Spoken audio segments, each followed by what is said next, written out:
文化新简介来关心联合国通过儿童权利公约，是要保障还未满18岁的囡仔人。这个公约要满30档啊！国家人权博物馆特别伫故宫的南院推出展览甲活动。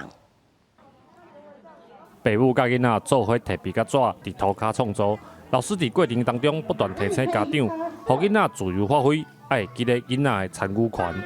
儿童的4种权利，尊重小孩的看法。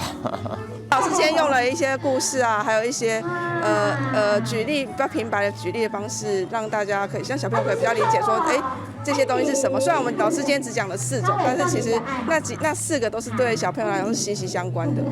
国家人权博物馆配合儿童权利公约颁布30周年，伫故宫南院举办儿童权利特展，除了有各项艺题展览作品，佮举办活动，希望家长甲囡仔会用透过活动来了解儿童权利是啥物，要安怎来保障。孩子在里面充分的去发挥他的想象力，充分的去让他表达自己的意见。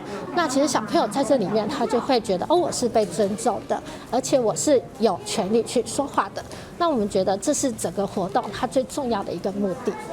会更认真的去探究说他们就是一些基本权利吧，对，而不是就是纯粹都会用那种大人威权的方式去看待他们。展览嘛针对暴力、政治压迫、儿童参与等内容做小解。国家人权博物馆甲故宫南院希望会用多元佮简单的方式，向南部的民众解说儿童人权的重要性。记者林慧婷家己报道。